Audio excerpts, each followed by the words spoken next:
तुझे पता है तू किससे बात कर रहा है? ज्यादा स्मार्ट बनने की कोशिश नहीं करो।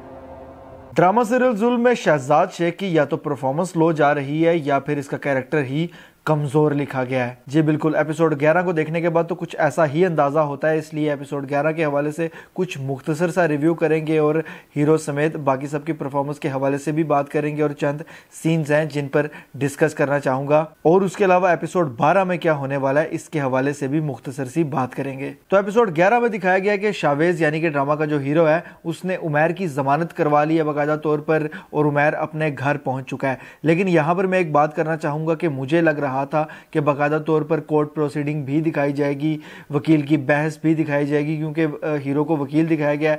तो अब इस मौका पर हीरो लड़ाई झगड़ा तो कर नहीं रहा उस तरह से, और ना ही ये कोई उस तरह का ड्रामा है कि जिसमें हीरो आकर 25-30 लोगों को गोलियों से या हाथों से आकर मारेगा और उसके बाद हीरोइन को बचा कर ले जाएगा। ये तो एक मुख्तलिफ तरह का ड्रामा था और अब मैं हैरान इस चीज पर हूं कि क्या हीरो और विलन के दरमियान सिर्फ डायलॉग बाजी और जिसको कहते हैं ना आम जुबान में कुकड़ कोल वो दिखाया जाएगा या बाकायदा तौर पर इनका किसी जगह पर आमना सामना भी करवाया जाएगा, और अगर आमना सामना करवाया जाएगा तो किस तरह से, क्या गोलियां चलाएंगे एक दूसरे पर, हाथों से लड़ेंगे या इसी तरह से ये जंग लड़ेंगे। और अगर इसी तरह से ये जंग लड़नी है कानूनी तौर पर इनने, तो कानूनी जंग को दिखाया क्यों नहीं जा रहा। बहरहाल जी उम्मीद करता हूं कि अगले एपिसोड्स में इसकी कोर्ट प्रोसीडिंग्स को भी दिखाया जाए, तब जाकर इसका असल मजा आना शुरू होगा। वरना पे सीधा सीधा हीरो को बागी बनाकर गनशन देकर तो भेज दें ताकि वो विलन के साथ जाके लड़े, सबसे पहले उसके सारे के सारे गुंडों को मारे, उस तक पहुंचे और फिर उसको मार दे। जाहिर सी बात है यही दो चीजें हो सकती हैं इस वक्त। तो बहरहाल जी जब उमैर की जमानत के बाद शावेज उसके घर पहुंचा उमैर के साथ, उमैर को लेकर,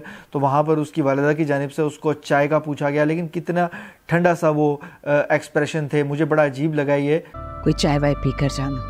या तो डायलॉग डिलीवरी के वक्त उमैर की वालिदा की कुछ तबीयत ठीक नहीं थी या मूड ठीक नहीं था, या फिर सीन को इतना कमजोर तरीके से लिखा गया और स्क्रिप्ट इतना कमजोर लिखा गया कि बस ठीक है जो भी है इसी तरह से बुलाना है कि चाय वाय पी कर जाओ, कोई चाय वाय पी कर जाना। उसके बाद जी शावेज के घर पर हमला होता है, जलाल मलिक गोलियां चलवाता है, तकरीबन 1 मिनट का वक्त दिखाया गया कि लगातार गोलियां चलती हैं उसके घर में और उसके बाद गोलियां चलना रुक जाती हैं। ठीक है, ये तो समझ आ गई कि गोलियां सिर्फ उसको डराने के लिए चलवाई गई हैं इसलिए उसको लगी नहीं।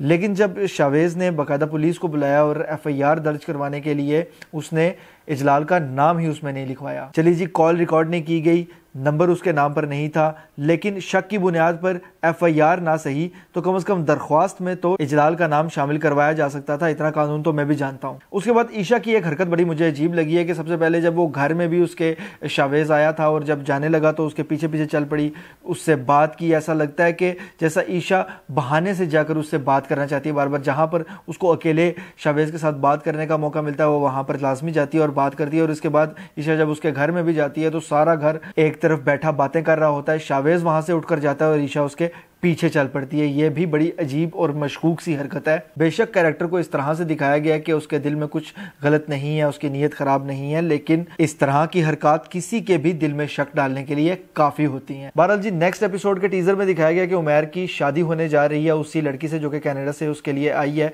और उसके घर वालों को लगातार बेइज्जत कर रही है, लेकिन वो फिर भी चाहते हैं कि उमैर का निकाह उसके साथ हो जाए और वो जल्द से जल्द यहाँ से चला जाए। लेकिन इजलाल कहाँ उनको कोई खुशी मनाने देगा। यही टीजर में भी दिखाया गया कि अब वो फिर से उमैर पर हमला करने वाला है या कोई ना कोई नुकसान उनको पहुंचाने वाला है। अब वो नुकसान किस तरह से पहुंचाएगा इस चीज का तो अंदाजा अभी मैं नहीं कर सकता, लेकिन या तो नेक्स्ट एपिसोड में या उससे नेक्स्ट में 2-4 एपिसोड्स के अंदर अंदर उमैर को मरवा दिया जाएगा। उसके बाद उसकी वालिदा और उसकी बहन पूरे तरीके से अकेले हो जाएंगे और शावेज के ही आसरे पर होंगे। बहरहाल जी इस ड्रामा को भी लंबा चलाया जाना है, इसलिए बड़े तरीके से आहिस्ता आहिस्ता इसकी कहानी को चलाया जा रहा है, स्लोली चलाया जा रहा है। मुझे लग रहा था कि कहानी अब शुरू हुई है तो तेज होगी।